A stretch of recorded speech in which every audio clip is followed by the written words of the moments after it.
14번 문제 보시면 SCP 분석이라는 게 나오죠. 이 SCP 분석은 스트럭처, 컨덕트, 퍼포먼스에서 조직 구조, 시장 구조, 여기서는 시장 구조입니다. 시장 구조, 컨덕트, 제약 요인, 그 다음에 퍼포먼스, 성과 간의 분석을 통해서 이 SCP 분석이 마이클 포터의 5포스 모델의 모태가 된 모형이 이 SCP 분석이에요.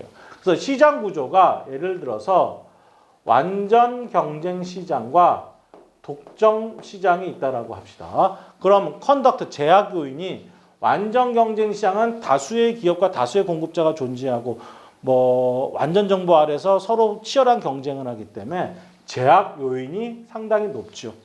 근데 독점 기업은 나 혼자 존재하면서 프라이스 메이커로서의 역할을 하기 때문에 제약 요인이 상당히 적습니다. 그래서 완전 경쟁 기업은 퍼포먼스적 관점에서 유지 정도의 정상 이윤만을 가져간다면 독점 시장에서는 그 기업은 퍼포먼스적 관점에서 초과 이윤을 가져가는 형태를 보여준다. 이게 SCP 분석이고, 여기서 봤듯이 경쟁이 줄어들면 우리 회사의 수익이 개선된다. 여기서 창안에서 나온 게 마이클 포터의 5포스 모델이 되는 거예요. 그러면 SCP 분석을 우리가 구체적으로 지문을 통해서 적절하지 않은 것을 찾아보십시다.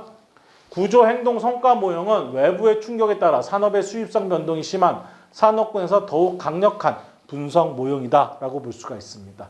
그 다음에 기업이 속한 구조가 독점 산업 쪽에 위치할수록 고수익을 위한 행동이나 독점 지위를 유지하기 위한 진입, 철수 비용을 이용한 진입 장벽 전략을 활용될 수가 있는 거고요. 그 다음에 완전 경쟁의 위치에 있다면 치열한 경쟁이 진행되지만 차별성을 뚜렷하게 나타낼 수 있는 방안 마련하기가 쉽지가 않고 대부분의 기업이 경쟁 등의 상태에 놓이게 돼서 비슷한 성과, 정상 이윤 정도의 성과만을 가져간다라고 볼 수가 있겠죠.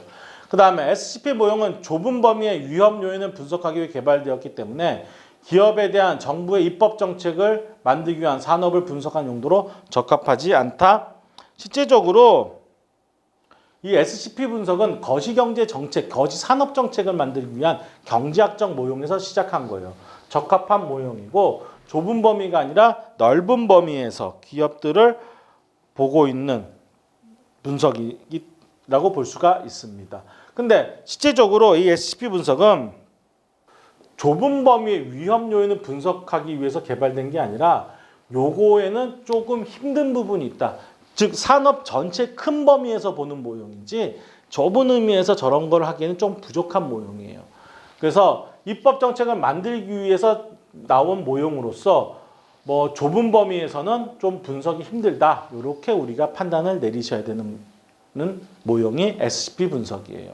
그래서 SCP 분석이 완전한 이런 큰 시장을 봤다라면 거기서 특정 산업으로 뽑아서 본 게 마이클 포터의 5포스 모델이다라고 볼 수가 있는 겁니다. 그래서 4번이 틀린 거고 5번 구조행위 성과 모형은 산업의 구조와 기업의 행위가 결합되어 기업 성과에 연결된다는 걸 보여주고 있는 모형이다라고 볼 수가 있습니다. 그래서 답은 4번이 잘못된 모형이네요. 그래서 SCP 모형은 기업에 대한 정부의 입법 정책을 만들기 위해서 산업 전체, 산업 분석하는 용도로 개발되었습니다. 그래서 좁은 범위의 위험 요인을 분석하기에는 부족한 모형이 되고 광범위한 큰 틀에서의 산업 시장 전체를 보는 모형이다. 이렇게 보셔야 되는 거죠. 답은 4번으로 판단 내리시기 바랍니다.